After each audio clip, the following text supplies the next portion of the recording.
In the words of Frankie Valli, oh, what a night. Now, if you're old like me, you understand who Frankie Valli is. You know that that is from a song from the 50s, late December back in 63 or 53, whatever it was. It's a very special time for me, but I'm not talking about that. I am talking about UFC 284. I am E. Spencer Kite. He is Harry Powell. And these are the severe takeaways, and we are not going to waste any time. We are going to get right into it. Harry Powell, are we spending way too much time talking about judging? Are we spending way too much time getting into the minutia and getting away from just appreciating and enjoying fantastic fighting like we had in Saturday's main event between Islam Makhachev and Alexander Volkanovski, and losing the fact that this was 25 minutes between the number one and number two pound for pound fighter on the planet at this moment, and it played out as such? And instead, we're sitting here bickering and arguing and picking through the fine details to get into arguments with one another. So, firstly, fuck the pound for pound list. Secondly, I think the answer is yes and no. I think the answer of, are we talking about judging in this fight too much? No. I think we're talking about judging too early. Right? I said to you just a second ago that I don't care who won this fight. I really don't. I have absolutely... What you said is we shouldn't even bother with scoring these fights. I mean, I understand that that there is a sporting element that there needs to be declared a winner or a draw or a loser. Fine. But when you have a fight of that magnitude, and you have a fight that showcases MMA at the apex that Islam Makhachev and Alexander Volkanovski did for 25 minutes. The fact that the first thing we're jumping to is not even the score, not even the judges' scorecards, although that was pretty quick afterwards. It was who won and who lost. And there's just a lack of appreciation there for the 8 to 12 weeks that was put in by each camp to prepare specifically for that fight. There's a lack of appreciation for what went down in the cage. There's a lack of appreciation for the things that we learned out of that fight. Now, something that I have an amateur MMA friend, and he was saying that, like I felt like the size and the wrestling of Islam Makhachev was going to be too much early, and that there would be an interesting 4th and 5th if we got to a 4th and 5th. Now, the answer was half right. There was a very interesting 4th and 5th, but the grappling wasn't too much in the first 3. It wasn't as dominant as I thought that it could be. And I think that's props to Alexander Volkanovski. But what we both said is we kind of hope it gets to the 5th, because if it gets to the 5th, it means that Alexander Volkanovski is going to teach us some things. And Alexander Volkanovski is going to show us some things that we did not know about defensive grappling in the modern era of MMA. And Alexander Volkanovski showed us some fucking things. And Islam Makhachev showed us some fucking things about his striking, showed us some things about the adaptations he's able to make during the fight. We learned about rhetoric about the both of them. There was mental games played, and I think Islam Makhachev lost them. There was moments in there where Alexander Volkanovski lost his composure and talked to the crowd and got his fucking back taken, or had shots landed, or was in precarious positions. This outpouring of the fiber of our human element was spent in 25 minutes and some change in the corners, and you cunts want to get on about Twitter and argue about arguably the 3 best judges in the world sitting cage side and how they saw a fight. Get the fuck out of here. Like, I don't give a single fuck about who won that fight. What I care about is the fact that it happened, and the fact that we as a global populace got to witness it, and we as a global populace got to enjoy it. Who cares about fucking winning and losing at this point? So from a sporting perspective, as you said, we have to have a winner and a loser or a draw as the situation. This is what we're doing. But setting that part aside, I couldn't agree with you more. I think we get into well, this was right, this was wrong, who scored this, who scored that, what is it? We are so quick to want to get into the all the discussions and all the arguments and all of the online debates, that we don't sit and just appreciate what we saw from each man. We weave that stuff in as we're going and as we're having the discussions along the way. But the thing we're fucking here for is to argue and fight and know my opinion, not your opinion, more so than to appreciate. Explain your... Yeah, I kind of agree. Like, I think that... I mean, I didn't see very many people quickly on Saturday evening going, let's set aside the result. Here's the great stuff from each guy. I saw a bunch of praise for Alexander Volkanovski for going up and running level with Islam Makhachev for 25 minutes. I saw some praise for Islam for getting into a fifth round and all of the things that he did that were well. But for the most part, it was debating the decision. It was debating pound for pound list. And it was, let's get into these second, to me and to you, I believe, secondary discussions, which I'm here for. I make a fucking living having secondary discussions. I fill this YouTube channel with secondary discussions. But I also spend the first part of it going, Jesus, man, Islam striking. Okay, all right. It's better than we thought. It's really good. There were some really nice moments and he made some really good decisions. And Volk kind of is that dude that just has all of it. And as he said afterwards, is maybe just a little, a half step behind right now, but he can close that gap because we've seen him close those gaps. And I sat there going, this was everything that I wanted it to be. And then some. And then I looked at my Twitter and it was just filled with questions of robbery and no way and screw this and how did they, and as you said, and as they said on the broadcast, Ben Cartledge, Derek Cleary, David Letherby, three of the best judges in the business, universally respected, and unanimously scored the fight for Islam Makhachev. So if you at home, and look, our guy Shawnee Podcasts is part of this. If you at home believe that those three gentlemen got it wrong, fine. I am here to see your work. I am here to listen to your arguments, but I'm not going to call them cunts. I'm not going to say they screwed it up because I sat and rewatched it today and scored it for Islam Makhachev again. But that part is secondary to me. And it feels like it's primary for so many people now that we've moved away from the actual activity itself, the actual performances themselves and the athletes themselves, and gotten into, it feels like the fight is a setup to the debate, if that makes sense. Right? We're not appreciating the fight and the athletes for who and what they are anymore. It's just to get us to the point of being able to be outraged and argue.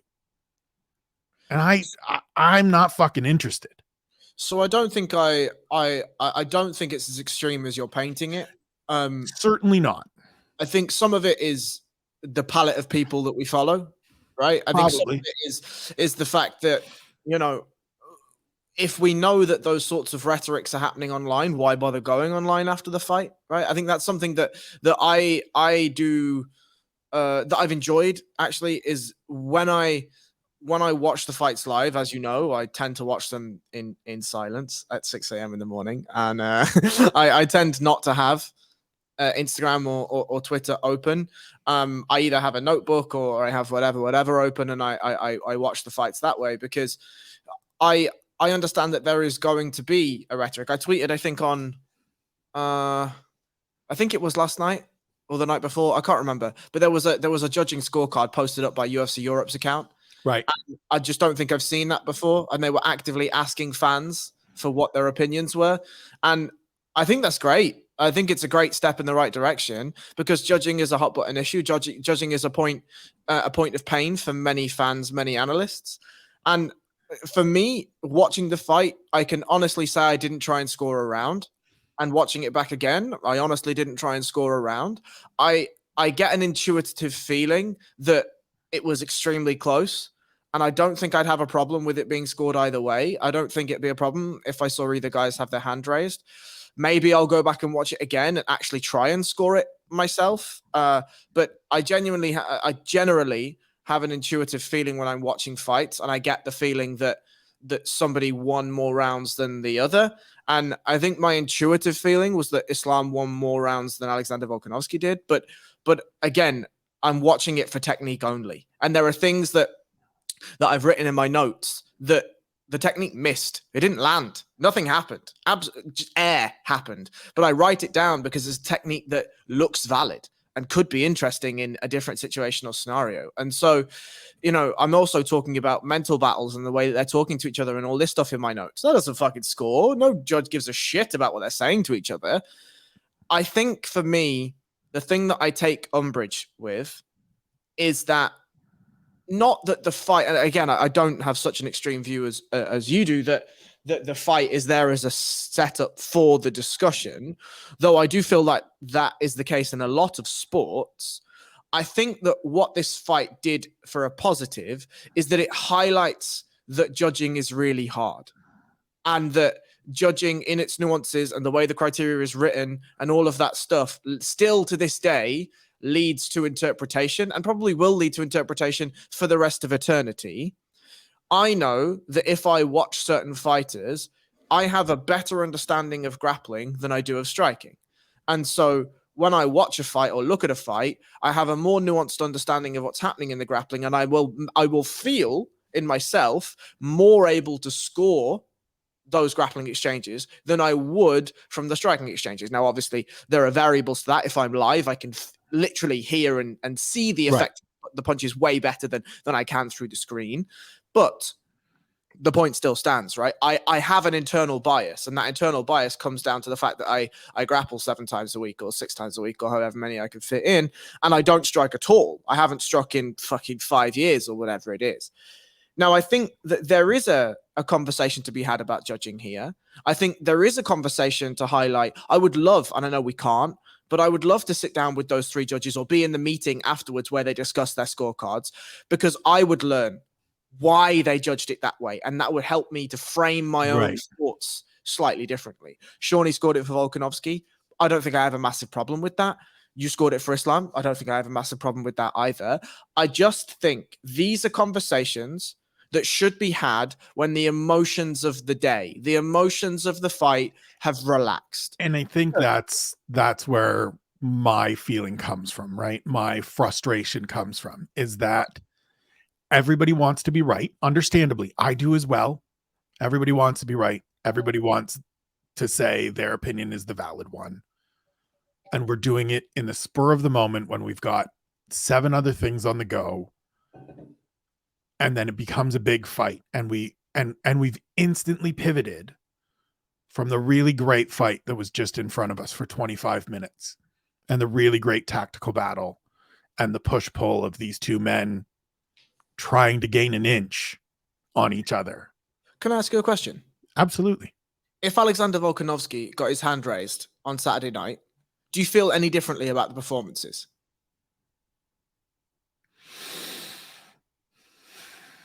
No, I don't feel any differently about the performances because their efforts are the same. Nothing changed. Nothing changed. So I'm not the person to ask about that, though. Right? I'm not the person to have that conversation with, because I am able to separate out and sit there and have, like, this is going to sound asshole-ish of me. I am able to hold 3 or 4 different things in my brain as I'm watching that fight. I can sit there and go, I think Islam won from a scoring criteria standpoint, but I'm not actively scoring it. Man, that was a terrific goddamn fight, and I just can't wait to watch it back. And it was everything that I wanted it to be, and then some. And then, okay, what does this mean going forward?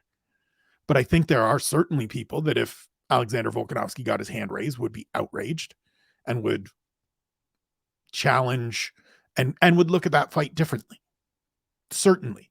And as you said, I would love to be in the room with those 3 judges as they are going through it, or on a call, whatever it may be. We had the Super Bowl on Sunday. We had a pool reporter get to speak with the head official, Carl Sheffers. Afterwards, there was a critical call late in that game that ostensibly led to the win.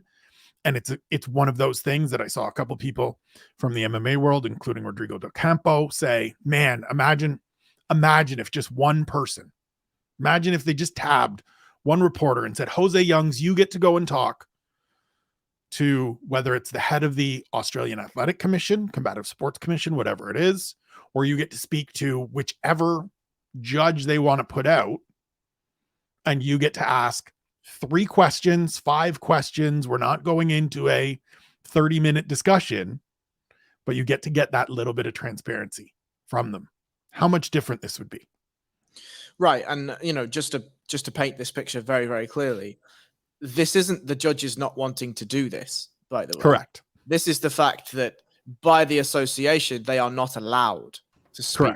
Correct. So when we say, how nice would the transparency be? This isn't a fuck judges. Right. They're Correct. pricks. Why Right. do they ever want to hide? They're fucking hiding behind their score sheets. It's not that at all. I am sure that there are a number of judges that would happily represent themselves and represent their scorecards and dissect, even if it were for half an hour, 45 minutes, however long that they, before they need to go and sleep and, do human things. Right. Like I suspect they would be very happy, but they are not allowed by the commission's laws. Now, Correct. I think that's fucking stupid. I agree. But that's not a fight that I'm yet willing to die on, right? Right. I'm sure come to it at some point. But at the moment, I'm still reeling from the prime hydration on the weight scale Islam Makhachev thing. Now, I do think we have been extremely hypocritical here in that both of us are trying to argue the point that what we should do I was just going to say is look at the fight and love the fight and acknowledge the fight. And we've spent 17 minutes and 4 seconds talking about the controversy surrounding the fight. So, yeah, the fight was utterly was amazing, perplexing, and amazing and complex. And I usually write about 2,000 words of notes for an event. I have 5,649 words for this, and the predominant amount of those words come for this main event. I don't know yet. I'm 2 days out from watching it. I don't know how to talk about it. I don't know the best way to frame it. There were so many storylines during the fight. There were so many adaptations. I want to argue one thing that you said. You said Islam's striking's really good. No, it's not. Islam's fight IQ is insane. Because if you watch the way he builds reads against Alex and then actually enacts them, he goes from Alexander Volkanovski winning every single outside foot battle for like 14 minutes. And then he times Volko once, and then he's like, got it, and just goes out. And then 3 or 4 times you see him catch Volk, and Volk like shakes his head like, all right, give him this one. Yeah, all right, fair play. Yep, fair you got me. Like, that's not to say that his striking is poor at all. I think the thing that the fight told me the most is that Islam Makhachev's fight IQ is supreme above every other of his skills, even in the grappling, because there were grappling moments where you could tell he himself was like, I shouldn't have shot here. This was silly. Right. I'm not getting him down, or I'm not going to hold him down. Right. And then I'm wasting energy here. Right. And then in the later rounds, when he was ducking undershots, he was like, got you, motherfucker. Got you. The one time that he like full-blown level changed in that 4th round where Volk, and it was a 100% read. 100%. It was, I know what's going to happen right here, and watch this. Right. And when he hit it live, I chuckled in my den. And when I watched it back this morning, I laughed again, because it is beautiful. It is beautiful. So I think I'll attempt to go through this fight. Okay. To me, it started out kind of how I expected, although I expected Islam to force the wrestling a touch more and a touch so did I. earlier. I think the reason that he didn't was purely because of Alexander Volkanovski. Volkanovski adopted a foot pattern and a stance style that meant that Islam could only go for single legs. And because Volkanovski was attacking that front hand by grabbing the wrist all the time, Islam was just very aware that there were very minute moments that that single leg was available. And because there were minute moments, it meant Volkanovski was equally aware that those single legs were available. That's not the time that you want to be throwing single legs, right? I thought Volkanovski's slight stance switch now it wasn't lead foot forward, lead toes point forward. It was that his heel was always winning the outside foot battle. And we saw in the first and second round, what do I mean by that? I should probably explain that. Generally, when you're fighting a southpaw fighter, the left hand of the southpaw fighter is the dominant one. It's the power strike. If you're the orthodox fighter, your right hand is such. Generally, when you're orthodox fighting orthodox, you circle towards your right. Obviously, if you're a southpaw, if you're fighting a southpaw, the right is the power hand. That's danger. Don't go there. So what's important in a southpaw versus orthodox battle is the outside foot battle. Who's circling better to their left? Who's dominating that left space of the orthodox fighter? Generally, what you find fighters try to do is they actually physically, tangibly step their toes outside of that line to the outside foot battle. That then generally means that they have the angle on that southpaw fighter, and they could not fire off their shots necessarily, but they have an angle advantage. Volkanovski was aware that if he tangibly stepped, he'd have to bring his back leg with him. If he brought his back leg with him, there's a step he has to make, and there's opportunities for shots. There's opportunities for penetration steps in the middle. There's opportunity for single legs on the outside. So he just turned his heel and kept his foot stepped inside. His foot stepped inside meant that if Islam did shoot, his hip was already at an angle, which is predicated for an easy sprawl. And that alone, that one small minutia is just gorgeous to watch him actually enact. When you see in the first and second round that he does manage to land on Islam, every single time he swarms, you see his foot perfectly placed on the outside. He takes a tangible step to the outside space and lands on Islam Makhachev.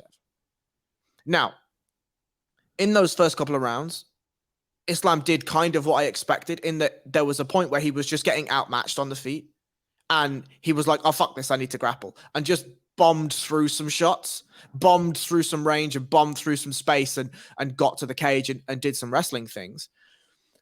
And then we saw the takedown defense and the get-up game. The get-up game.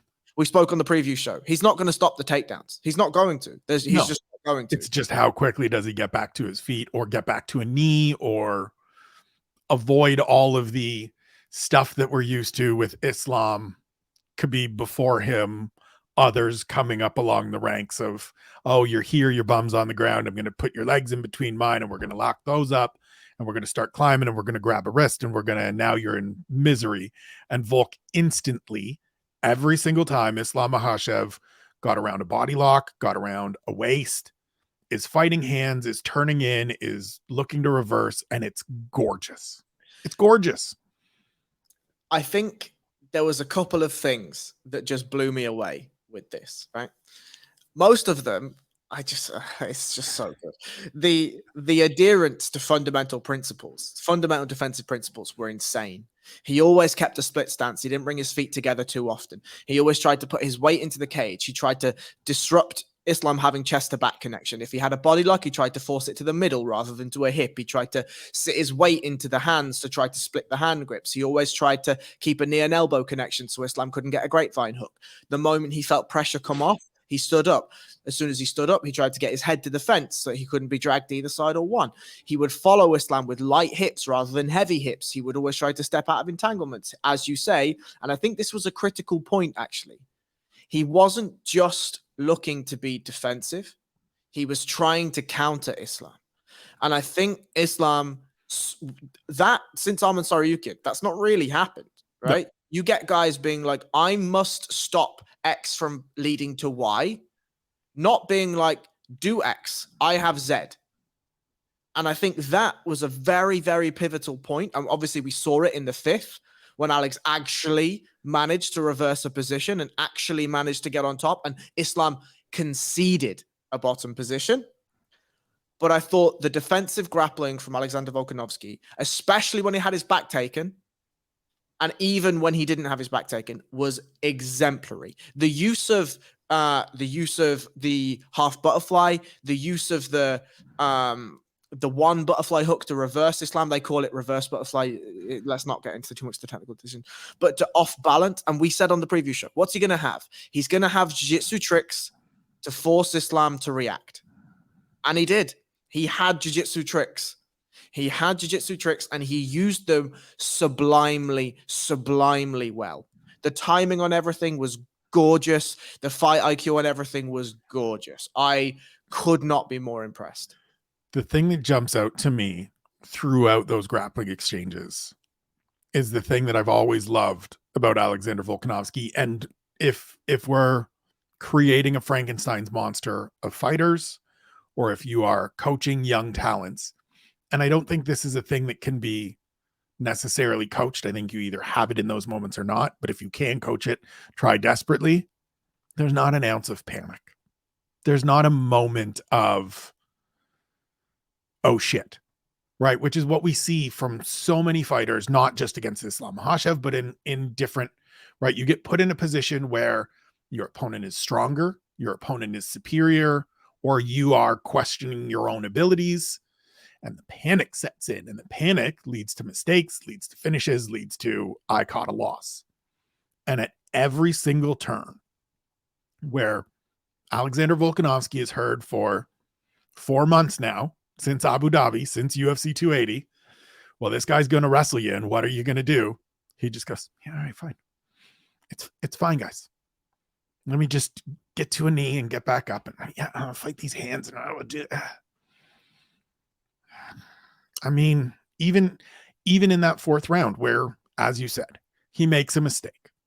He plays to the crowd a little bit, and he does the like, well, I'll just baby crawl over to the fence. And Islam's like, oh, great, cool.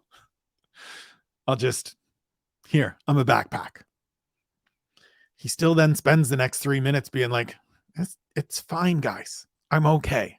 He's not going to choke me. I'm going to control this hand, and he's going to be screwed. And I'll throw some punches, and I'm going to land some shots. And I'm going to make people discuss whether I won that round, despite being stuck in back mount or back mounted. It's a beautiful performance.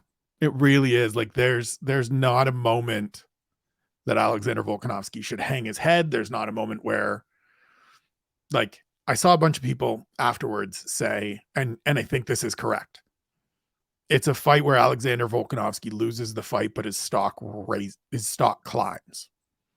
Because if you wanted to argue, well, he beat the best of whatever featherweights, fine. He just ran pretty close to level with the lightweight champion. Dude, my question going in was, what if Alexander Volkanovski is just that dude? He's that dude. He didn't get it done, but he's that dude. He is so good. I'm going to watch the fight again this afternoon and just sit there and watch it just to enjoy all the pieces of it, because as you said, every bit of it is just these small little tactical battles, and it's rounds decided by inches, not feet. Yeah. I think we can't ask for more. No, and this is why I don't give a shit about winners. Yeah. Right? Like, you have just been served. Like, the reason Alexander Volkanovski goes in there, and everyone has said, Habib said himself, Islam's a better wrestler than me. He's a better this. He's a better that. And Alex is like, yeah, he's not unbeatable, dude. Look, he can't hold me. He can. In jiu-jitsu exchanges, he can hold me.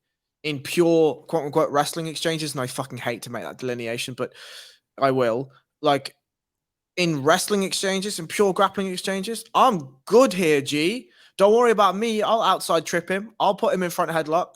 I'll put him in dogfight. We'll have these battles. He made Islam Makhachev commit cardinal sin 101 and then made him pay for it. What's cardinal sin 101? Islam Makhachev pulled Alexander Volkanovski's hips on top of his. And what did Volkanovski do? Scooted his hips out, got an underhook, got up, got to dogfight, and was like, what now, motherfucker? And Islam's like, oh, bollocks. Harry's going to be really angry at me. Yeah, I was. What are you doing? Like, I mean, I can't believe in that you didn't even mention, in the good things Volkanovski did, you didn't mention the foot sweep. I'm getting there. There was there was an outside trip that caused Islam rode it fucking amazingly well, but he gets him to dogfight. And there's a moment, I think, where Islam is looking at his corner like, this motherfucker can wrestle? Who taught what? When did, who did, why did, who did, this motherfucker can wrestle? Like, there is I don't know. I don't look, if this was a wrestling match in a wrestling rule set, I don't think Alexander Volkanovski wins, right? Or looks as good as he did in an MMA context. Correct. Grappling is obviously fantastically different. But I don't think anyone, including myself, expected the level of composure, expected the level of adherence to principles. And actually, thinking about it now, I'm a fucking idiot for thinking that, because when you look at him in his previous performances, he's the master game planner. Right? He's the master game planner, and he's the master at sticking to a game plan. Now, he had to change his game plan 2 or 3 times during that fight, but he's a master at that as well. Right. And that wasn't going to bother me. It was more that I didn't expect him to be able to build such a good game plan against Islam Makhachev. Now, let's talk about that 4th round. Okay. Because you and I differ. I mean, I don't differ because I don't have an opinion, really. I just have questions. And that's, in my understanding of the judging criteria, I could be in fully flattened out back mount. What I mean by back mount is Islam has rolled Alexander to his belly, gotten his hooks in, squeezed his hips out, and Alex is starfished on the mat. If Islam's not landing any strikes, he's not scoring, because it's not effective grappling, quote unquote, or effective striking. Now, in a grappling perspective, if that's a grappling competition, then Islam has likely scored takedown points. Unless Alexander pulls guard, which is wild to me. Anyway, he has probably scored either an advantage for a pass to force Alexander to turtle, or has scored a pass and Alexander is then turtled. He has then scored points for taking the back. Now, let's not get into the nuances of whether he had 2 hooks before he switched off to a body triangle. Whatever, doesn't matter. He sat in a body triangle for 3 minutes. Alexander is doing a really good job of hand fighting. There is no threat of the choke whatsoever. Not even a sniff of a choke, really. Agreed. There is a little bit where Islam is just trying to grind his gloves into Alexander's jaw a little bit, just make it a little bit nasty, just try to take a little bit of the breath away, maybe a bit of frustration in there, maybe rile him up a little bit, try to get him to make a mistake, whatever. But there is no point when Islam is really in control of those hand fight exchanges. Volkanovski is doing a really good job of trying to misalign his head with Islam's head. You notice that Islam took him to the underhook side, which is actually the more difficult side to get the choke on, right? Because his head is already in the way. So if Islam was going to be able to get his hand under the jaw, his head's in the way. So he's going to have to misalign his head anyway, even if it's just lifting it or pulling his chest up so he can get his hand inside the back. And obviously with a glove, which is far thicker than just a hand, that's even harder to do anyway. But, whatever. Islam keeps a body triangle, very mechanically tight. It doesn't look to me like he's squeezing his knees or burning his thighs out too much in those positions. It's just holding him in place. Alexander has obviously watched some Gordon instructionals. He hasn't. He's got Craig Jones there, but Gordon shows a very successful way of clearing the body triangle, which is to try and misalign your hips, try walk your hips the opposite way, straighten your leg that the body triangle is locked on, and then swim it underneath, and then you can use your hand to pull at the body triangle. Alexander obviously can't walk his hips away too much because the cage is there, but tries to straighten the leg, tries to swing it underneath. Makhachev has got a tight enough body triangle that doesn't happen. Alex tries it 3 or 4 times, doesn't work, no problem. Alex, a couple of times, builds some height, builds some head height, tries to get his chest out and his neck out on the top side.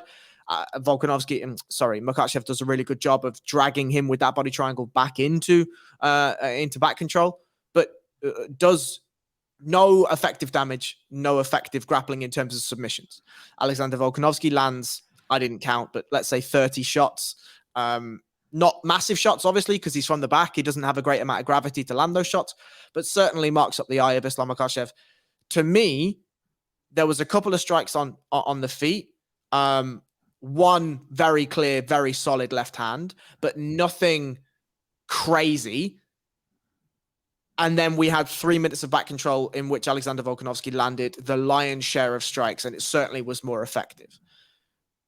Why? Because I checked that all 3 judges, I think, scored that for Islam Makhachev. I have it in front of me. Please hold. Here's live recording for you, ladies and gentlemen. As do I, and all 3 judges scored it for Islam Makhachev. Right. My question is why? Because if the scoring criteria pertains that we don't score positions or positional changes, are we scoring it purely on that one strike on the feet? So I would argue that the couple of shots that landed on the feet are telling blows, are solid blows. For sure. Right? There's one, and I've got my actual round by round as I do them for rewatches minute by minute. So 5 minutes to 4 minutes. 1-2 for Islam, jab for Volk, reaching body shot for Volk, jab for Islam. Both look to kick in it, and Islam gets a glancing shin to the nuts. Mark Goddard tells them play on. 4 minutes to 3 minutes. Lead left hook as Volk steps in, lands, gets a reaction for Volk. Jab for Volk, counter right over the jab for Islam, lands, head nod from Volk. Islam times the level change beautifully, puts Volk on his butt in the center of the cage. Volk crawls to the fence on all fours. Islam takes his back, locks in the body triangle. And then I just put 3 minutes to 0 minutes. Islam in full back mount, body triangle locked. Volkanovski throwing occasional short punches over his shoulder. I think those couple blows in that first 2 minute sequence are good, solid shots, as we hear all the time, as we know just from watching. When you react, when you give the something, it landed. Whether you're doing the nah, you didn't get me, or you're doing the yeah, you got me, it landed, and they're effective shots. I think what is happening today, these days, as we have gotten over the last almost year now, since Ketlin Vieira and Holly Holm, is that we are getting too far away, and this is my opinion, we are getting too far away from understanding and valuing or giving any credence to grappling.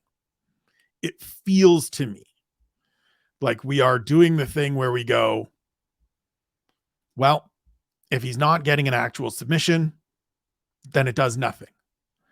I don't know, man. That dude's on your back for 3 minutes and you can't move and you're not getting up. If you want to say that's not effective, okay, I hear you. To the letter of those rules and the letter of that scoring criteria, sure. But it's an effective position because it neutralizes 90% of your offense. And so we heard for years and years and years on end that these short shots don't do a ton of, and yep, marked him up a little bit. Absolutely. But you and I watched a fight, and you and I talked about a fight several months ago now, Damon Jackson on the back of Daniel Argueta, where he marked him up and lumped him up, and not a single soul that watched that fight wanted to make the argument that Daniel Argueta won that round, save for you, because you asked this same question. It's one of the reasons I absolutely adore you and love your mind. And the detail you pay attention to with these fights. And so I think we are getting too far away from valuing grappling. And look, if that means we need to rewrite the criteria, let's rewrite the criteria. Because there is no way that Islam Makhachev being on your back for 3 minutes with you stuck in a body triangle, having to defend his hands primarily, isn't an effective and positive position for him.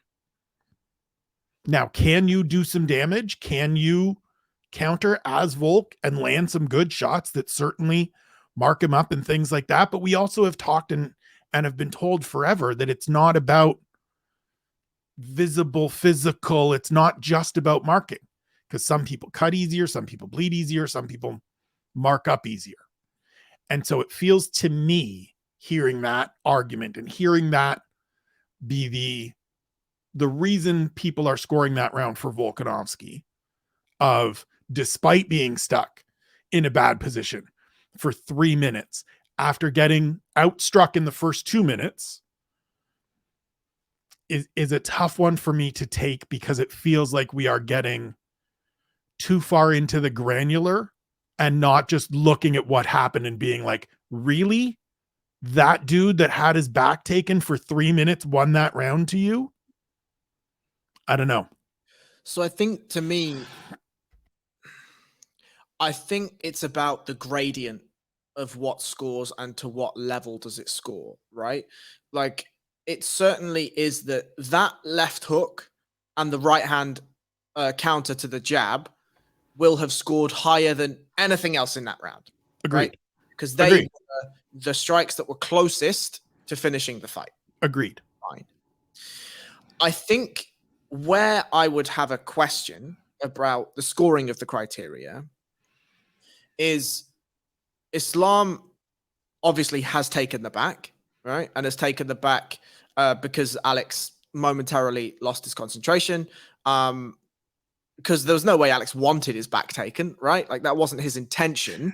No, he wasn't in there like, I want to just prove I can survive here, but it was a spur of the moment, looking at his corner like, nah, I'm fine, guys. I'll just get over here and and then as soon as you start crawling, I'm sure internally he was like, well, that was fucking stupid.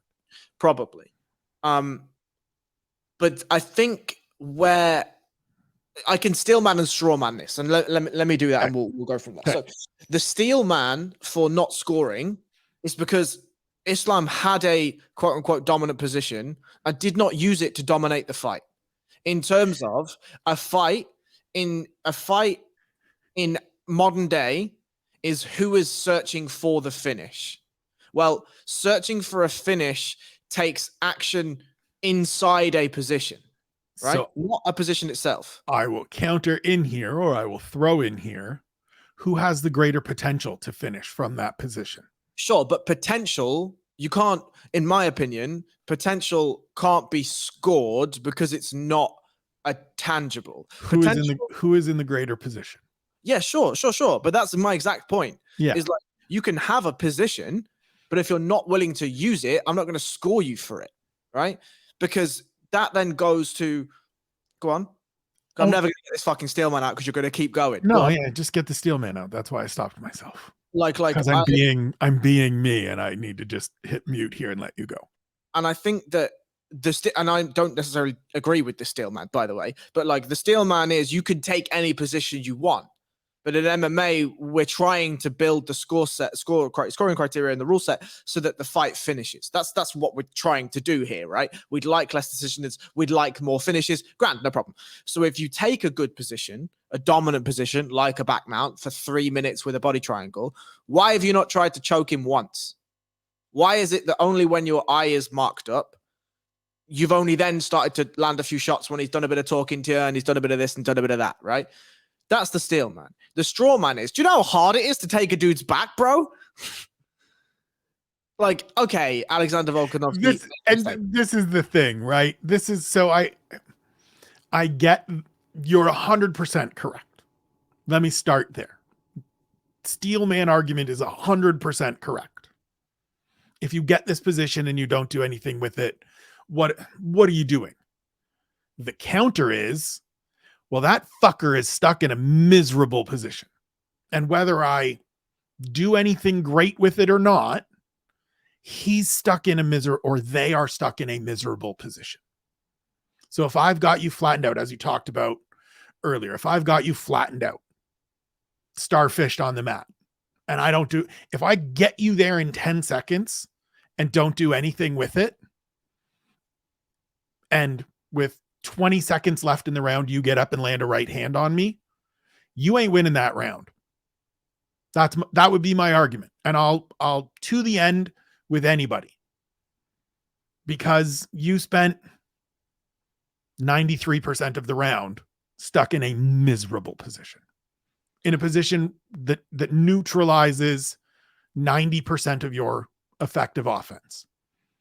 And so listen, I'm all for work to finish, use the position, all of those things.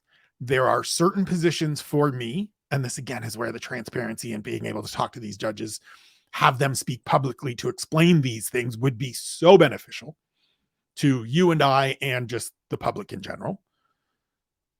There's a difference to me between back mount and I'm hanging out in half guard or full guard or even side control for 3 minutes and not really doing anything.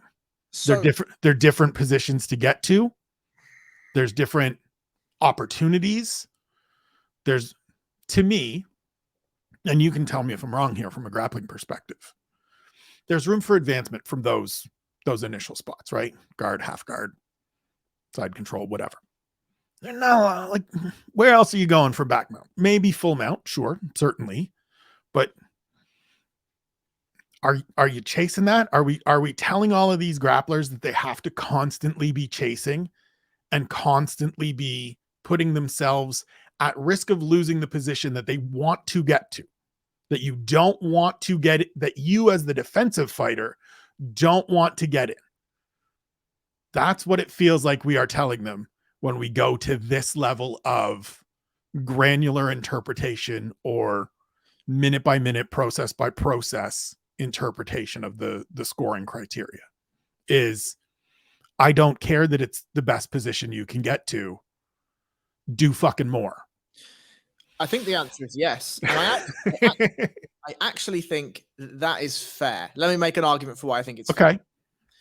Because let's take when Islam lands the counter right hand over the jab. Yep. Islam doesn't want to be in a position where Volkanovski is in range to hit him with the jab. But we're saying Volkanovski has to get there. He has to put himself in that danger of getting cooked and losing that jab, because Islam Makhachev is going to land a counter. A striker, we say to strikers, we want you to put yourselves in positions to get hit in order to hit people. We are asking you to put yourself in the line of danger and to build a position, because building an angle on a good fighter is really hard. So we want you to build an angle, and then we want you to use that angle at the risk of that angle being countered, because that's what we're scoring. It's the same thing in grappling. It may be that just because building an angle against a standing opponent is quicker, for the most part, right, doesn't mean it's any different. Now, my other argument on the back mount thing, I actually think that the effectiveness of the back in terms of the way that Islam had it is decreasing in MMA. Why? Because guys' defenses from there are getting extremely good. I agree. And in the same vein, it's actually pretty hard to land effective strikes from the back like that, because you're generally in a seatbelt, or you're in a double unders, or you're in a double overs. And so to get effective strikes going from that position is really hard. I think the 3 dominant positions for you in MMA at the moment are either flattened out back mount. That's number 1 for me, because your opponent is not able to land any damage on you. Their shoulders just don't work that way, right? They are also in a really dire position in terms of defending themselves. So that's number 1 for me at the very apex. If we can get to flattened out back mount, I think that's numero uno. The second one is just full mount, because yes, your opponent can land shots from the bottom for sure, but you have gravity on your side, so your shot should be harder and you should have a better opportunity to control your opponent from top mount. The third one is chest to chest half guard. What do I mean by that? I mean half guard with no knee shield, predominantly Khabib's version of getting a Dagestani so that they can't build up and post. But those for me are the three most dominant positions. In terms of the back nullifying offense from your opponent, it's certainly better than standing. But we see with Alexander Volkanovski, he landed fucking, I don't know, 15, 20 shots, however many it was, from the back. Now, are they fight-ending blows? No, of course not. Don't be silly. But if we look at Dana Guetta, Damon Jackson's eye was closed by the end of the match. Big shots. Islam Makhachev, his eye was marked up a bit and his face was a bit redder. His eye wasn't closed or anything, but he'd certainly taken more damage, visible damage, whether that's internal or not, whilst being in this supposed dominant position. And I think that some of these positions are biases coming from the scoring criteria from grappling, right? If you get to the back in grappling, that and the mount are scored equally because they're considered the most dominant positions in grappling. And I would agree. Because from there, I can switch off to arm bars, I can hit kimuras, I can hit anacondas, I can hit guillotines running in, I can hit executioners, and I can obviously hit rear naked chokes. Fine.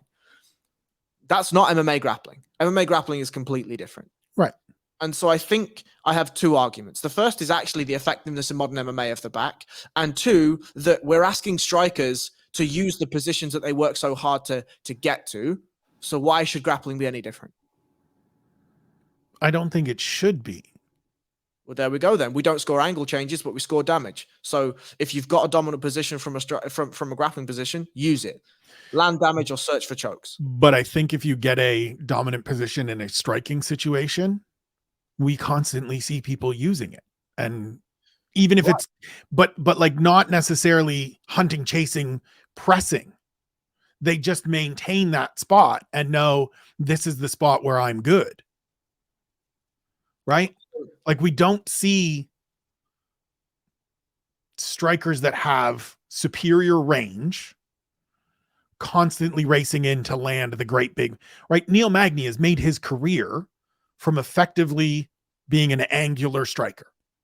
Get that movement, get that jab out there and just smack you with the jab. We don't look at Neil Magny and go, okay, Neil, we understand that you could jab the face off this dude for 15 or 25 minutes. But what I'm going to need you to do in order for me to score this round for you is, in addition to jabbing the face off him, I need you to close that distance and give up that advantage you have and land some bigger shots. I need you to do more. We don't do that. Sure. And it feels like that's what we're asking in this question for grapplers of, okay, you got to this spot that you want to be. Now give it up to do more. I don't think that's a fair comparison, because I think it's slightly more nuanced than that. Like, Neil is able to land the jabs, fine, because he's cut the angle and he has the range, fine.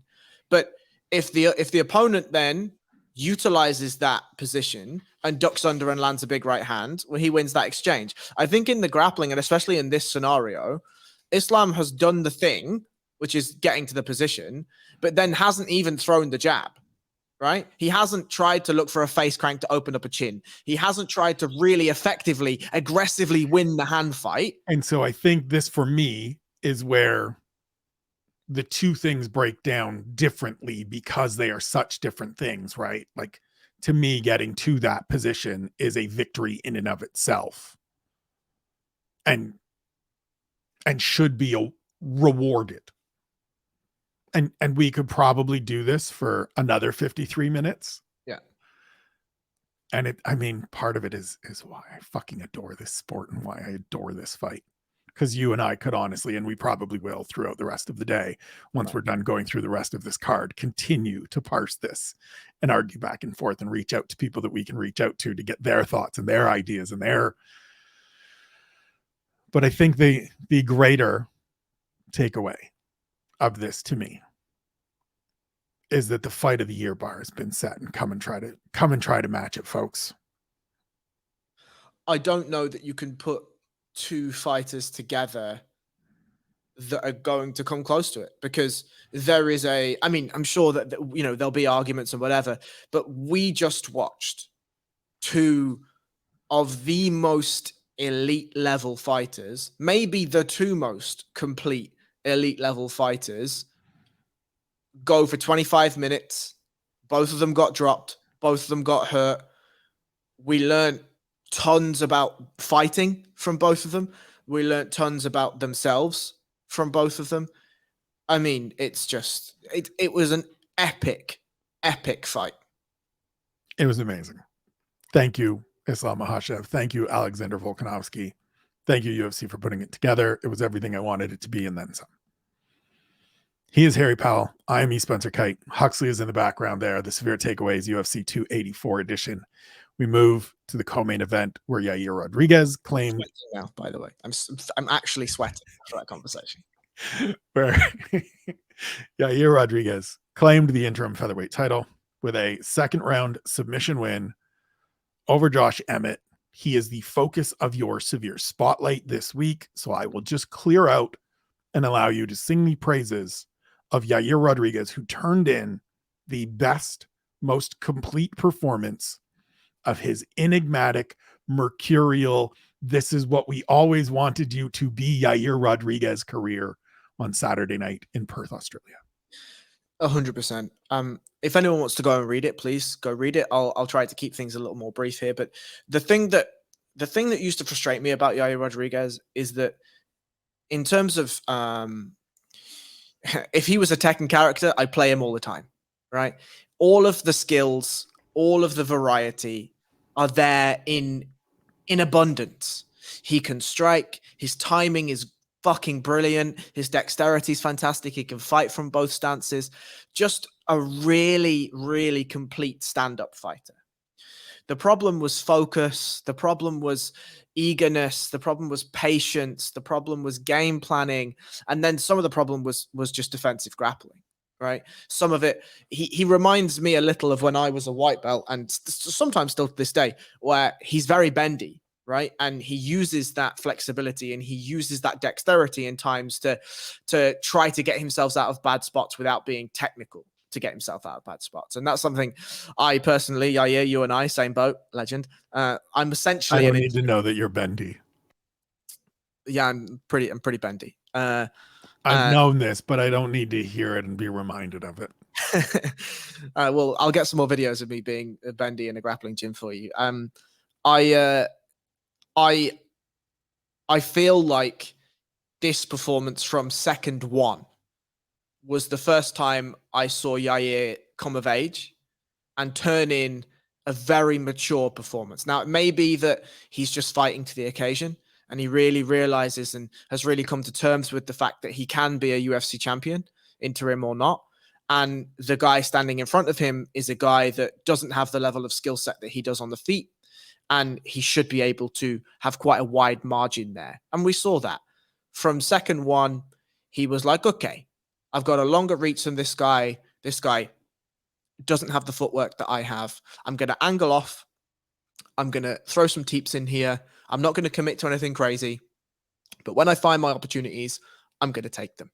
He lands a low kick at the third strike that he throws, and Josh Emmett has to shake it out twice. Yair just takes a little nod, like, okay, noted, thank you. And that low kick becomes the staple. The far side rib kick, I would not be shocked if Josh Emmett has a broken rib this morning. Has he come out and said he has?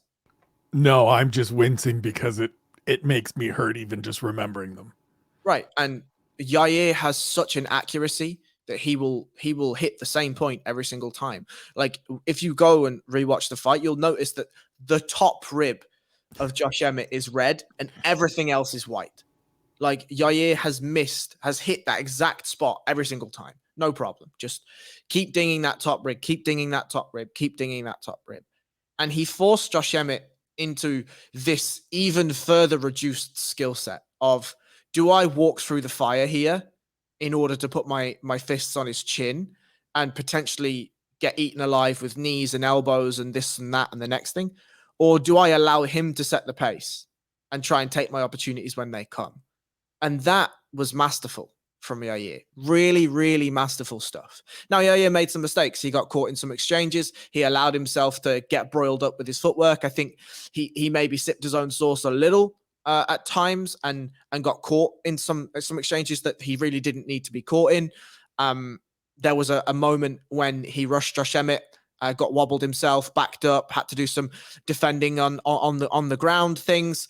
But again, he was watching Roman Dolidze. I know he was, because he used exactly the same techniques on the ground. He wrapped up both of the arms of Josh Emmett with one of his arms and was extending his body out and coming in and cracking elbows on the top of Josh Emmett's head, just like we see Roman Dolidze do. Now, Dolidze wants him to posture and look for leg locks and this and that and the next thing. Yair didn't have that opportunity. But then in the second round, the finish itself, the ability to have the composure. So when Josh Emmett catches that knee, grounds Yair, puts him to the ground, and Emmett is trying to, build himself back up and rationalize where he is. And Yair is immediately looking for submissions, immediately looking for damage. And the finishing sequence is like, and I don't mean this disrespectfully to either fighter, it's like day one white belt stuff, which is you look for a triangle by punching the hand through the legs. Josh Emmett defends it. Yair says, oh, look, here's an arm bar. Look at me. An arm bar, Josh. And Josh Emmett's like, oh, fuck, pulls his arm out and immediately finds himself in a triangle. Like, that is day one chaining submission together stuff, executed perfectly. He breaks the posture of Josh Emmett brilliantly, finishes the fight. Just overall, the most mature, the most complete performance we've seen Yair Rodriguez turn in. Great stuff. Just an amazing, amazing effort. This was, and I think I tweeted it out during the fight or just after the fight. This is the guy we've been waiting for. We've seen it in bits and pieces. There have been moments where we have seen brilliance and greatness in those things.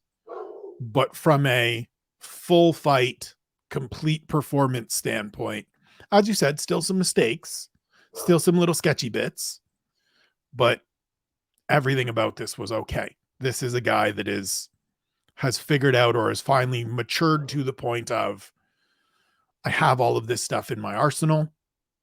I'm going to use it properly. I'm going to be engaged. I'm going to be locked in. And we're going to go out and have the kind of performance that shows people how good I am. All of that being said, Yair Rodriguez will most likely face Alexander Volkanovski somewhere down the line. He came out and said during his media, he looks forward to it. He would like it to be in Mexico City. He would like it to be in September. I love the Mexico City idea. I think you get Brandon Moreno and his title defense on there. I think you get some of these other athletes that are of Mexican heritage or of Mexican nationality on that card as well. Irina Aldana, Alexa Grasso, once she's done getting destroyed by Valentina Shevchenko here in a couple of weeks' time. And you build a big card in Mexico City. The UFC hasn't been there in a long time. But it can't be September. We're not going 7 months before this fight. Like, that's going to be one of the ones that Volk probably gets to call that shot a little bit, provided everybody's healthy. I would think maybe 5 months. Maybe that's the most we go. It's 5 more months before we see this again. And when we see it, Alexander Volkanovski, in my estimation, is going to obliterate Yair Rodriguez. As good as Yair looked on Saturday, the guy that fought in the main event is going to destroy him. It's not even going to be close. It's not. It's really not. Like, no, I know. Yair put in a great performance, but that kick heavy game, Alex is just going to catch one immediately and take him down and maul him down. Yeah, it's just going to maul him. Like, he's going to absolutely maul him. And the footwork games that Yair was playing aren't going to be played the same way against Volkanovski. Josh Emmett is a very linear fighter. He's if I get to your chin, you're fucked. But right. If I don't get to your chin, I might have to do wrestling things. It's not the same predicament with Alexander Volkanovski. It's just not. I feel like I saw somebody say in the midst of that fight, or maybe even after that fight, of like, this is very similar to what Volkanovski would bring. And I refrained from responding because I didn't want to swear as much as I was in my office reading that tweet. They are not the same in any way, shape, or form. Alexander Volkanovski is not hunting single shots, single power. He is not one-dimensional. He does not have wrestling and not choose to use it. I think we see Volk run through him. I'll be happy to have Volk stick around at featherweight because I enjoy watching him fight regularly. There are some fighters on the rise in this division that I'm looking forward to seeing tested against that man. And so we go at featherweight. I will ask you before we exit the championship fights, and I should have done it after the main event, thoughts on who or what comes next for Islam Makhachev? Yeah. Because he was kind of non-committal. He was kind of, his thing has always been, these guys didn't want to fight me. Now I'm in the gardens. Now I'm in the driver's seat, but I kind of just say yes to whoever the UFC puts in front of me. So if you're the UFC, who do you put in front of him? I think I might go big balls to the wall, and I might say Leon Edwards versus Kamaru Usman happens in March. That's not too far away. Do you want to fight the winner of that? And that's if we're doing what the UFC would do, right? If I'm me, you're either doing the winner of Dobronx and who the fuck's he fighting? Is he fighting Benny Daggers? He's fighting Beneil Dariush. Yeah. You either do that fight. May 6th at UFC 288. Ooh, see, that's a long time, innit? Because if that's going to be a barn burner of a fight and all, and those guys aren't coming out of there unscathed, I don't see that being a one round somebody gets taken down and choked real quick. I think that's a scrambly, lots of violence type fight. See, I think that one's done in 5. Who do you reckon wins that fight? You reckon Dobronx wins that fight? Or do you reckon Benny Daggers? You reckon Dobronx wins that fight? I don't think so. I think Benny Daggers has... Okay, let's not do that right now. But, like, yeah. I think Benny Daggers is a dark horse. This is my looking at it right this minute live on the air. I'm picking Benny Daggers. There you go. Okay, so you were going to say. So I think it's either that fight, right? That feels to me like the natural progression. Agreed. If Beneil wins, right? I don't think I necessarily want to see the rematch immediately. Agreed. I would be happy enough if we saw a winner of Gaethje and Fiziev, if it's Fiziev, do that kind of thing. I also wouldn't be mad at the rematch. Now, I know that Volkanovski really should go back and fight Yair and tie that up, but I would not be mad at all. Or just leave. Yes, that right, fine. like yeah, one way or the other. Let's figure out featherweight. Yes. That. Yes. If you're gonna just go and do the rematch, then you're just done at featherweight. Give up the belt. Yair's the champ, and we move forward. That would be absolutely fine with me. Also, if he wants to do that, fuck me. Could you imagine Alexander Volkanovski? Oh my god, him versus the likes of Poirier. Whatever. Because it would be interesting, right? Like this is the other part of it that I don't think we touched on, and we probably should have. Is like this isn't Volk doing the full commit to featherweight. Or yes. Sorry, to lightweight. This is, I'm going to have to go back. I want to fight in both divisions. I want to be a legitimate 2-division world champion. He's a different animal and he's a different man if he decides, we're just going to lightweight. Maybe. I do think one of the variables was just that he didn't cut any weight. Yeah. Like sure. Sorry, that's not true. He definitely cut weight, but like he didn't cut the extra 5 kilos. Right. Like that's 5 kilos at that level is a fuck ton of weight. And like, he just didn't cut it. Now there are rumors about Islam's weight cut and whatever. Islam looked like absolute fucking death on those scales. Absolute death. I didn't tweet that just to take a shot at prime hydration. I tweeted that to take a shot at weight cutting. Yes. And like, he looked bad. So what Harry is mentioning here, it is 9:27 a.m. on the west coast of Canada on Monday, February 13th. Dan Hooker this morning, to when I woke up this morning, had tweeted, "You think you're going to use an IV in Australia and not get caught?" He says he has proof. We will wait and see. I haven't seen anything yet. Of course, I haven't been on my phone, haven't been checking. We will talk about it this week on SevereMMA, I'm sure, as more stuff comes up. I just want a one-word answer from you on this last one as we get ready to pivot out of these championship fights. Islam Makhachev versus the winner of Michael Chandler, Conor McGregor. Ugh. Yeah, that's my answer as well. I agree. We go forward into some non-title fare. And oh boy, is Jack Della Maddalena good.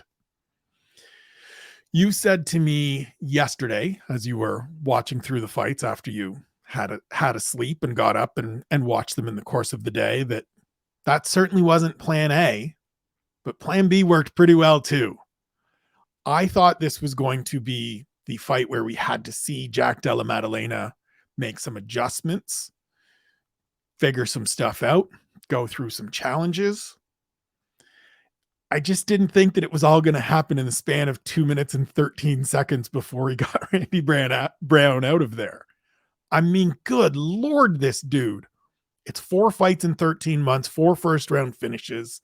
And I'm going to set the table for you right here, right now, and then clear out. Just give him Vicente Luque. Okay, so you've already taken the guy, right? Like, I think I said on the preview show that if he goes out and blows Randy Brown out, give him Vicente Luque, and that's the, like, I'll come off the top and I'll say my options were going to be Vicente Luque or Rafael dos Anjos. I would be happy with either and or of those. Is RDA got a fight? Not that I can think of off the top of my head. Fine, but like that to me is the test now, right? The pretty durable, doesn't go away easily, can snatch submissions from places. RDA specifically will wrestle fuck you if he has to, and just a really interesting veteran test now. Boy, oh boy.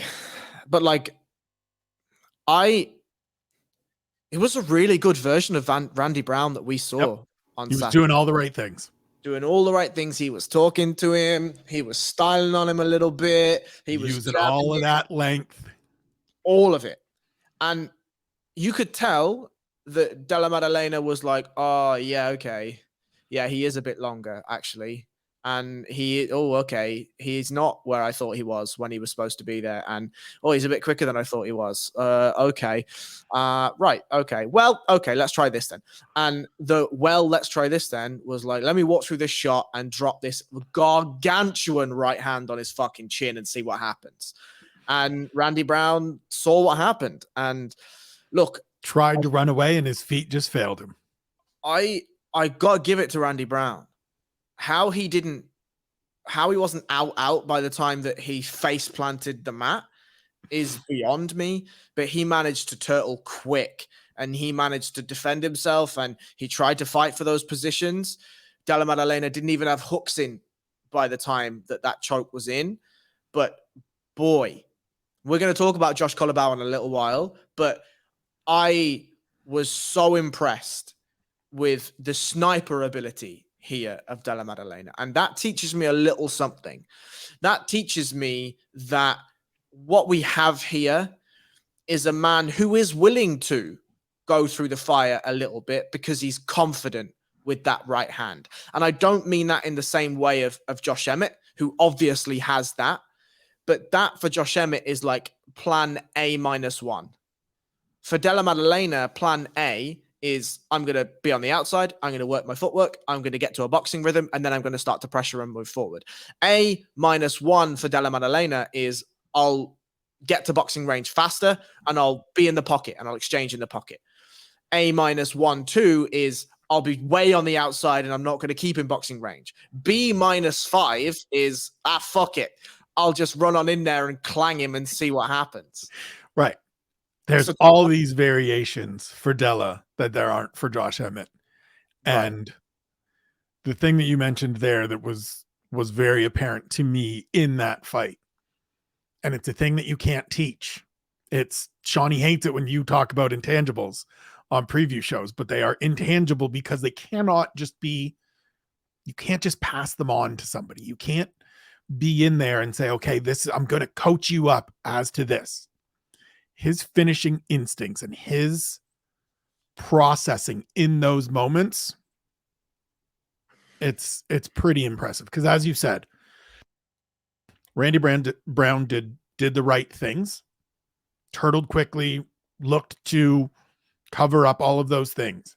And the second he went to all fours and gave up his back, no hooks, no nothing. Let me get this neck and then we'll figure out the rest of it.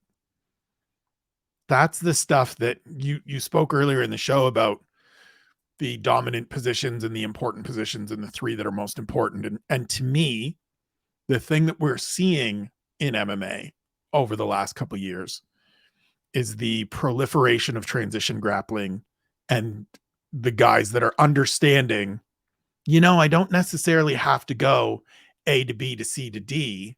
I can just skip and go right to D and grab your neck and then work back. I can reverse engineer all of this shit.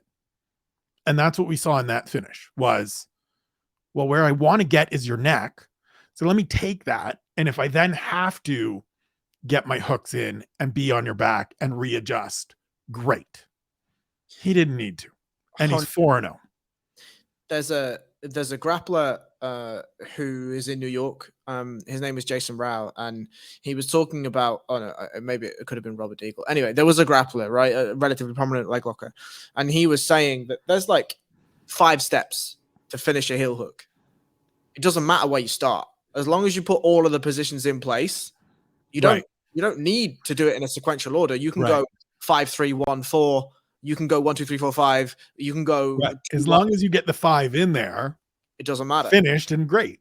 Right. And the same with Della Maddalena, right? You take what is available to you. And Randy Brown lifted his chin before he gave opportunities for hooks. And so I'll just fucking squeeze your chin off, son. And yeah, I think not only was I impressed with Della Maddalena, it also, I think, showed me a touch of what his potential ceiling is. And the potential ceiling is if you have a guy that's a little bit more defensively aware, that has a little bit of reach and can use that reach, Della Maddalena might have some problems. Because if you can't bundle through and land a right hand on the chin, what are we going to do? How are we going to mix that up? What are we going to do to change things? What are we going to do? So I'm happy to see Vicente Luque, RDA, whatever. I'd be very interested to see where Ian Gary lines up by the end of the year and whether we do a Della Maddalena Ian Gary by the end of the year. I'd be very interested in a Neil Magny. I'd be very interested. I know he's booked, but I'd be very interested in the Shavkat Rachmanov. Like, I want to see Della Maddalena tested from now until we get to a significant number next to his name. I think I'm more interested in the RDA fight. Now that you've thrown it out there, I think that's the one that I'm most interested in because there is a little bit more defensive responsibility, because there's a little more offensive wrestling. Vicente Luque fight would be absolute flames and somebody gets finished and it's probably really dynamic and really fun. But I think a fight with RDA is a larger teaching moment and a larger instructional moment. And Sean Shelby McMaynard, I know you are loyal listeners to this program. That is not true at all. Please make that fight. Heavyweight action, Justin Tafa does what we expected him to do, lands a left hand on Parker Porter's jaw, and then walks it off. Not a lot to take away here. Justin Tafa is a big, heavy-hitting, athletic, can crack some bitch. That's it. I wrote one sentence. 2 fat blokes, 1 fell down. As a fat bloke, I appreciate that. Light heavyweights, Jimmy Crute and Alonzo Menafield battle to a majority draw. My notes on Saturday in the 10 Things We Learned extended edition on SevereMMA.com was that this fight was terrible. And if you want to argue that this fight was so terrible it was great, I'm going to punch you in the nutsack. Because Jimmy Crute came out in this fight for the first minute of it and was like, okay, be smart. Don't get into it with this guy. And Alonzo Menafield was like, I'll punch you in the face. And Jimmy Crute was like, fuck, he's punching me in the face. I'm going to wrestle him. Okay, I'm going to wrestle him. Then he tired himself out and then was like, all right, you know what we're going to do? We're going to punch each other in the face. I don't know. I mean, my one real takeaway from this fight, I have 2. One, shouts to Mark Goddard. Shouts to Mark Goddard always. Nope, that is a blatant fence grab. It changed the position. It changed what was happening. We're taking a point. Mark Goddard is the gold standard. Thank you, Mark Goddard. The other one, and I said this to our colleague Ian O'Neill during the night, if I'm somebody at 85 that struggles to make 85, I'm maybe looking long and hard about not having to cut that extra weight and just going to light heavyweight. Because for all the shit we give middleweight, Jimmy Crute has held a number next to his name through the last year that he has been out with ACL reconstruction, through 2 consecutive losses prior to this. So maybe go up and see if you can get into the top 10 by winning 2 fights. I don't know. I'm not going to be that critical. I'm really not. Like, oh man, I thought for sure you were going to be in on this. Nah. Like, I think Jimmy Crute was out on his feet inside a minute and a half. Like, and the grappling, it is hard to keep a man like Alonzo Menafield. 100%. 100%. And I think that Crute could have done a better job at riding the knees, riding the hips. He could have done a better job at taking his time. But when you've been dinged in the way that he had, I understand the processing of your positions and the processing of your own body is off a little. But still, he is taking Menafield down. He is grinding out positions. And Menafield is doing the thing where he's not adhering to the rules. He's not playing the game. He's just Super Saiyan exploding a bit, and Jimmy Crute flies off a position that he was in. Now, is it good work by Jimmy Crute? No, it's not good work. So if I'm refraining from just being an asshole that is crapping on these 2 dudes, my real true takeaway from this fight is that this was a shining example of 2 guys that have not progressed at all in their understanding, in their technical abilities, in their defensive responsibilities, in the areas that they are weak over the course of their UFC careers. Alonzo Menafield could and probably should be a very good fighter and a very dangerous dude. He's already very good and very dangerous for what he is. But as you said, it's hard to hold that guy down because he's gigantic and strong and powerful and explosive and all of those things. He hits like a ton of bricks. His nickname is Atomic. It is fitting. Absolutely. But he's still kind of just middle of the pack because he hasn't worked things through. And Jimmy Crute has shown very good elements at different points of his career. But the defensive responsibility and the understanding of moving your head off center line and all of those things have just not come. Yep. And he hasn't then gone and said, well, I don't move my head well, so I need to not get into boxing range. Or if I do, I need to land and get under real quick. And it creates a fight to me where the highlight was the limitations of these 2 dudes, as opposed to the highlight being, as we saw in the main event, the highlight being, God, look at how good and well-rounded and dynamic and all the pieces these guys have. And I'm not holding these non-champions to that elite level, but it shows the disparity to me. It shows the difference between the 2 to me. And maybe it's just that I want more from each of these 2. And I wish we had seen more from each of these 2 over their careers. Yeah, I mean, I think there's probably an element of that because I watched that fight and I saw people trash it online. I was like, it wasn't that bad. Like, I'm not saying it was good, right? But you want to know a bad fight? Go and watch Justin Taffer and Parker Porter slobber their tits about for 25 seconds until someone fell over. Like, what are you doing? Like, that was fucked, right? At least there was an attempt on some of the parts of Jimmy Crute and Alonzo Menafield to be technical. But look, I've ruled out Jimmy Crute capitalizing on the potential that he has. Right. Okay. Ceiling, and I think the same for Alonzo Menafield. I mean, you're right. He should be way better than he is. He has all of the physical capabilities to be a real problem, and just isn't.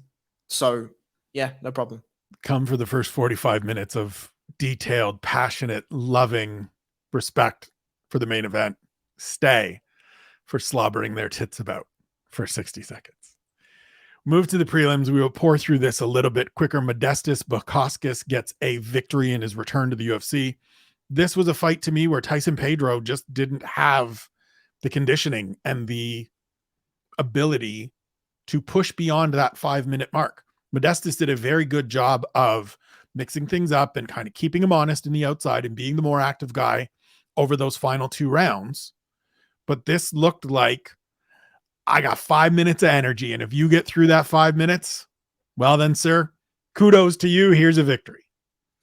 I actually read it slightly differently, and I was very impressed here by Modestas Bukauskas, because what did we talk about? What did I say? Not we talk about. What I said on the preview show is that the 2 fights outside of the UFC and Cage Warriors are supposed to be fights where you go out and you put fucking statements on dudes, right? And you blow dudes out of the water. And he fought Mick Stanton and looked okay, right? Didn't blow Mick Stanton out of the water. Now Mick Stanton is a tough veteran, whatever. And then he goes out in his next fight against one of the American fighters. Now finishes Chuck him in Campbell.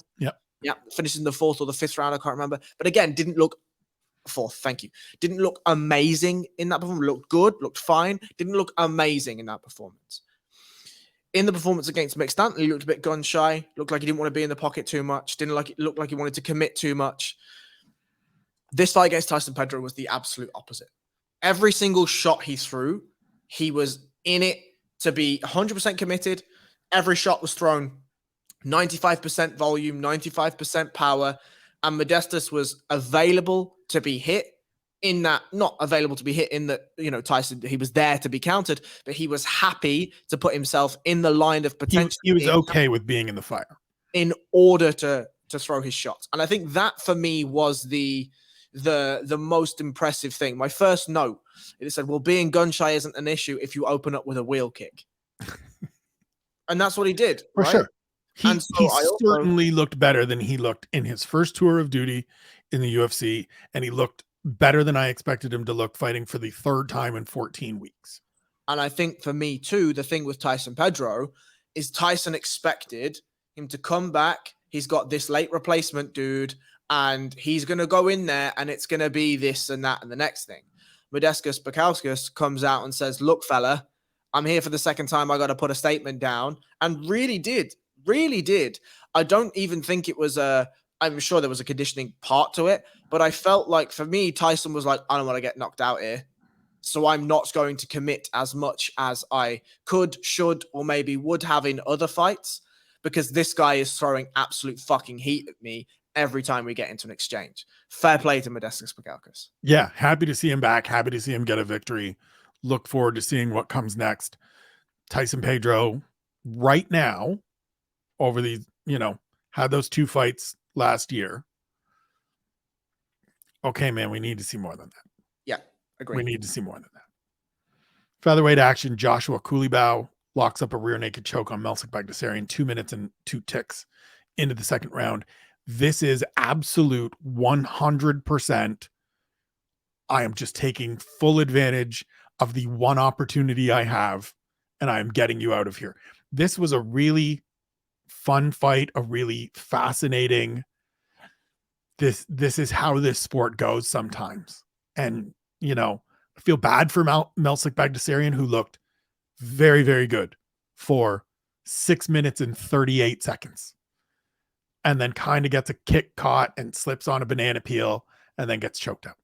Shouts to Josh Kulibau for capitalizing, for staying in there, for taking a nasty kick to the pills and not taking the full 5 minutes and being like, spending his entire post-fight interview explaining to Michael Bisping and everybody in attendance at RIC Arena what it actually feels like when you get kicked in the balls and you have that, like, it just feels heavy. Every dude that has been kicked in the balls is like, oh yeah, I remember that from elementary school. Yep. Yes. Great. It's a good win. He's now won 3 straight, 3-0-1 at featherweight. He's interesting to me going forward. Yeah, because he was getting outstruck in that fight. Yep. He was losing that fight. Yep. What I wrote Stayed in it. What I wrote here is, fuck me, that's a smash and grab, in it. Yeah. And it was like Bagdasaryan gave him a sniff, and Kulibau said, thanks very much, bro. I'm taking that home. And it takes something to be able to do that. And I think it's a thing we don't talk about enough. right? We are quick to point out when guys kind of check out, when people are kind of like, well, look, they know they can't get it done, but they're happy to be in here, and they're not going to look for the exit, but they're not pushing to win. They're not searching for those opportunities. It takes something to be on the receiving end and be like, I just gotta get my shot, just gotta get my opportunity, and then to capitalize. He saw it and he was like, great, thanks, see ya. As you said, smash and grab job is a perfect way to describe that. I'm stealing it. I will use it going forward. Wonderful assessment. Really interested to see Joshua Kulibau going forward, because it's been very good since going back to featherweight. Catchweight fight at 127 pounds. So technically, or theoretically, the flyweight division, excuse me. Cledison Rodriguez just blows through Shannon Ross. I wasn't really sold on Cledson Rodriguez going in. I'm certainly interested now, son. Is he? So when I don't know whether you played, I'm sure it happens in Madden and 2K and all that stuff. When you play deep enough into a career mode, when the like real players retire, there's like regenerations, and we call them regens here, right? So like you'll have like a Kobe Bryant or a Michael Jordan regen that's fucking phenomenal, but his name's like, Calvin Jones or whatever, right? Sure. And same build, same all that, same everything, just a different name. Is Clayton Rodriguez Davison Figueiredo's regen? Is that what? Is he might be. He might be. He's just several years younger and still figuring it out. He's just the reanimation and growing into the maturation of it. Because this was, look, man, I'm coming and I'm just gonna swarm you. I'm gonna suffocate you. And the first shot to the body landed, and Shannon Ross was just like, I've made a terrible, terrible mistake. This has been a horrible decision to be in here with this human being. Flyweight continues to be fascinating and outstanding, and I just want more of it. Every single fight in the flyweight division so far this year has been a finish. Give me more. Keep giving me more. I'm down. Jamie Mullarkey goes out and fights a smart, technical, veteran performance against Francisco Prado. I don't know that there's a lot to talk about here. Jamie Mullarkey is just a solid, all-around veteran dude. I love the Paddy Pimblett call-out. It has been the fight I have been calling for since Paddy won his debut. It's the fight I would like to see, just because I think Jamie Mullarkey is a guy that is at a level that people are like, it's Jamie Mullarkey. And I think he would get that chin and just be like, how's that now, Pat? I thought Scousers can't get knocked out. But I don't think the UFC puts him anywhere near Paddy Pimblett. Firstly, Scouser has 2 S's, not a Z in it, motherfucker.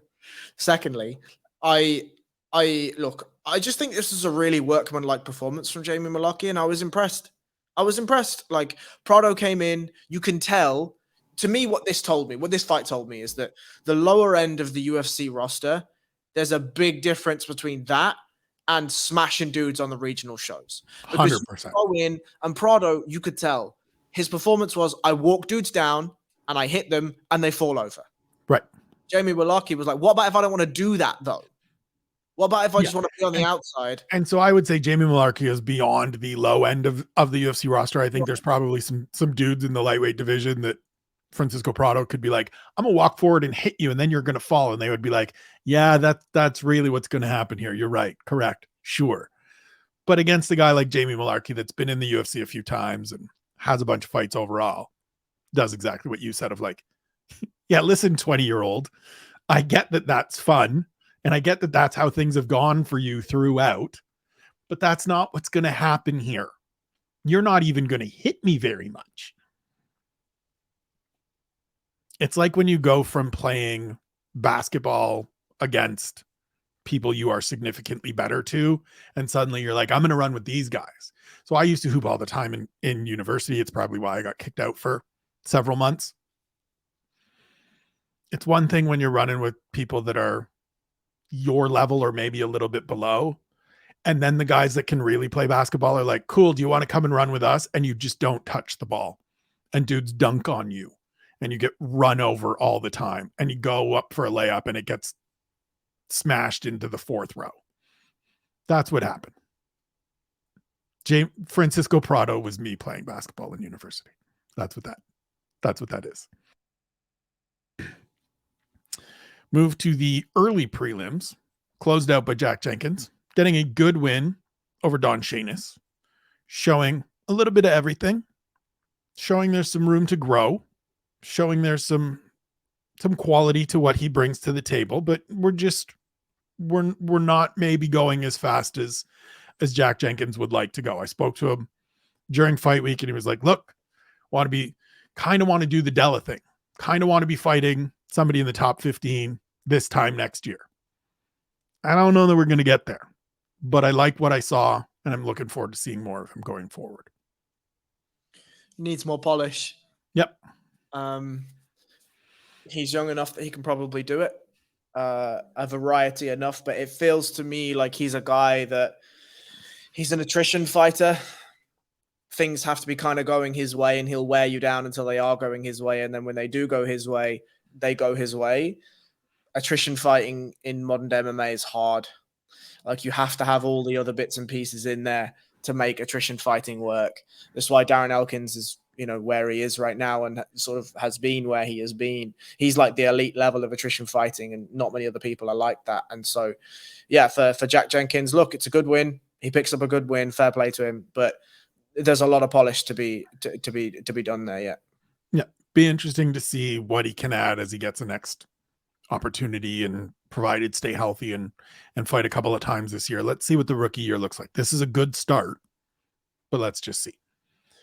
Strawweight fight, Loma Luke Boonmi comes out, strikes well early against Elise Reed, makes a decision that she wants to grapple. That goes horribly awry, and then comes out in the second round and is like, no, I think I'd like to just scoop you into the heavens, dump you to the mat and grab your neck. Gets a victory, second straight win. I'm sort of torn on Loma, and I would really like your thoughts because I think there's skill there. I think there's certainly good bits, but I think there's bad IQ. And this is something Ian and I were talking about as we watched it. I think there's some bad IQ and some bad decision-making. And at this level, that's always going to cost you. It didn't here, but against somebody better than Elise Reed, it's going to cost you. To me, it's the transitional bits. She landed a single low kick and Elise Reed was like, what the fuck was that? And her leg just, you could see it looked like the size of my palm right on her calf of just red with purple interior. So like that is somebody that's grown up a Thai fighter that knows how to kick like a Thai, knows how to strike like a Thai. The difference is she's a baby in MMA in comparison. Now, she's got a good team around her at Bang Tao. Not only the Hickman brothers, but the people that are in and out of Bang Tao. That is like a massive hotspot, a massive bed of talent. And you can see that there are the nuts and bolts. But to me, the big thing to change is the range. It's the range of which she's willing to allow people in. It's the melding of what's clearly a fantastic Thai clinch into MMA grappling and using it like, what's the Iron Lady's real name? Jermaine Durandamy. Jermaine Durandamy has been able to a higher degree, mix together a kickboxing / Thai clinch with a bit of MMA grappling, where she can go there and she can land her knees and she can land her elbows and she can pummel to double unders and not just get immediately taken down. Or she can look at... Or if you look to take her down, she's worked on the guillotine enough that she can get you and force you to make decisions. To ways in which she can pummel her own down blocks and then get to positions where she's safer. Loma Lookbonmi needs to do something similar. And equally when she's on the ground, when things go badly, we have to be looking to use jiu-jitsu to get up and not necessarily to reverse positions. to get back to front headlocks, to get back to dogfights and wrestle from there. Because when she hit that duck under and hits the slam, it's gorgeous. Like, it's really beautiful stuff. And the finish itself was fantastic. Horrendous finishing mechanics, but that's fine if she gets the tap, right? And like, doesn't matter how good something looks or not. If somebody taps, they tap, and it doesn't fucking matter. So there are bits and pieces there. I just question whether in a division where she can rocket quite quickly to far, far, far better competition, whether she's going to be able to close out those positional and tactical gaps before she meets those upper echelon fighters. I would actually really like to see the UFC not rush this. And I don't think so. The Angie Hill fight that she had very early in her career was Angie Hill filling in for somebody who was a late scratch. So I throw that one out. I think the Lupi Godinez fight showed us that there is a gap between where each of those two fighters are. And for me, I would like to see the UFC bring this along slowly. We don't need to rush into getting her into a top 15 fight, trying to get her in position. Let her get one or two more, just one or two more, to see where this progresses, to see if we can add some of these pieces or refine some of this work. Because like you, I think the potential is there. I think the upside is there. I apologize for being exceptionally hoarse today. For some reason, I am dealing with something here. Couple more fights before we get out of here. Featherweight action. Blake Bilder gets a win in his promotional debut. 30-27 twice, 29-28 once against Shane Young. Kind of just a fight. Certainly okay with just a fight on cards. We talk about it all the time. Sometimes there's just fights and it's not huge stakes and it's not huge instructions and answers. Bilder's interesting to me. He's undefeated as a mixed martial artist, but he's also 32. So I just don't know what to think, what to expect, what to see. If I'm the matchmakers, he's actually somebody that goes on a little bit of we accelerate this pace just to find out what we have. Now, I'm not saying throw him into the deep end of the talent pool, but like a reasonable step up here. We don't need to face another Shane Young. And the takeaway for me overall is that Shane Young just isn't the guy that I thought he was, or that I maybe even hoped he could be. He's okay. He's fine. He's this guy. Your thoughts? I agree. It was a fight. I think Shane Young is somebody that equally has not progressed since being in the UFC at the rate that maybe we thought he could or should. Bilder comes in, shows a little bit of everything. Fine. No problem seeing him fight again. Not a name that I'm super high on. Not a name that I'm going to write down in my notepad of people to actively really look for. But a good addition to the roster, can do the fighting. No problem. Yeah, let's just see what happens as we go forward. Opening bout of the night, Elvis Brenner gets a split decision win over Zubaira Tukhugov, 29-28, 28-29, and a 30-27 for Brenner, which was just a horrific scorecard. This, to me, was Zubaira Tukhugov to a T. I said all week going in that this dude should be significantly further along and better and more well regarded than he is, but this is what he does. And this is what happened. This was a fight where he could have and probably should have just run away with it. He was better than Elvis Brenner in just about every facet. And he just kind of hung out and he didn't make weight and he just sort of fought to the level of his competition. And yeah, the judges got it wrong. In my book, the judges got it wrong. But Zubaira Tukhugov put himself in a position for the judges to get it wrong. I don't know what more there is to say about this guy. Yeah, I feel like you have summed it up pretty well. He certainly was the better fighter, but as we saw in other fights, he just doesn't push the pace a little. He doesn't put stamps on those rounds. He's content to beat you by an inch when he should be beating you by a foot. Right. Sure. And guys like that are going to constantly face this. This is what's going to happen. This is what we've seen throughout his career, right? You look at his losses, Every one of them, he throws his hands up afterwards, and his team throw their hands up afterwards, and they're like, these fucking judges. And it's like, well, your guy didn't go out there and like definitively. We watched it and we were all like, yeah, Zuby wins this fight, but he's not blowing him out. He's not showing up on weight. It's hard to have sympathy for somebody that's constantly puts themselves in this position. Do I think the judges got it wrong? Yeah, I do. Am I bummed out that I got a pick wrong because the judges got it wrong? I mean, a little bit. But, low professionalism in making weight, and then go out there and prove that you're better than this dude, like clearly. And then you don't have to worry about complaining about the judges. Indeed. I mean, look, this kind of speaks to me a little about the positional dominance versus chasing the finish. Like, chase the finish at all times. At all times. This is fighting at the end of the day.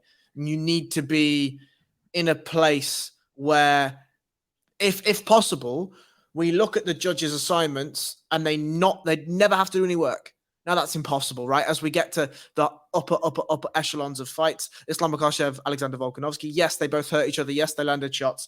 Neither looked in a position to really finish the other person, right? That just speaks to the level with which that they're operating at. But if you're a Zubaira Tukhugov, look to finish every single fight you can, Yeah, we're going to continue discussing this offline over the rest of this week as we look forward to UFC Fight Night Andrade versus Blanchfield, because we got that change announced during the event. Jessica Andrade stepping in for Tyler Santos to take on cold-blooded Aaron Blanchfield. Very fascinating main event.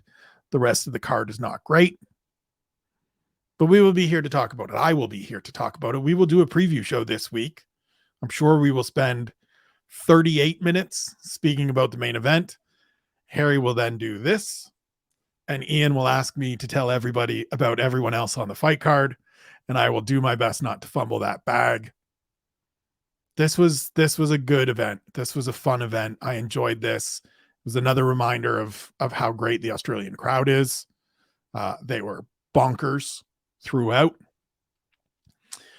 It is I'm never going to be the guy that's like, get them out of the Apex, because I understand the utility of the Apex for the UFC, but like, you're also never going to hear me being like, no, the Apex is better. No, man, live crowds are always better.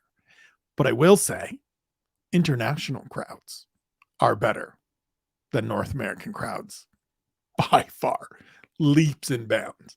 Because if you put this fight card anywhere in the continental United States, or probably even in Canada, we don't have anywhere near that atmosphere. It was great. So I would actually argue, just keep doing international pay-per-views. Just keep taking pay-per-views around the globe. Give us raucous crowds that are happy to get really good fight cards and show their support all the way along. It's that bit, right? It's that bit. It's the scarcity thing. It's the fact that the UFC it's a North American company, so it makes sense as to why it's circulating in North American, whatever. And it's probably very expensive to go internationally and the whole thing. I get it.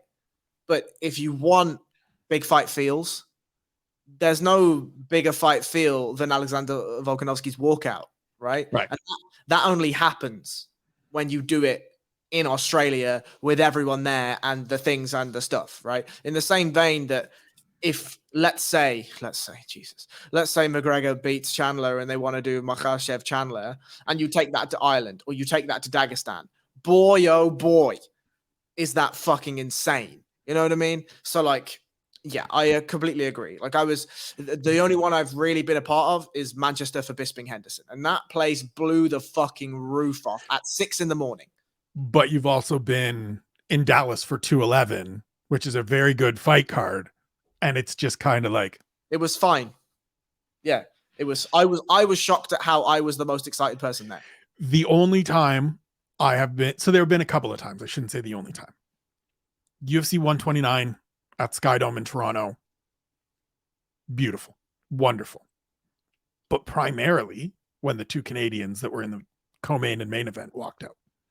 It wasn't as electric throughout, and it should have been electric throughout because it was an amazing card. It was the first time in Ontario, all this stuff.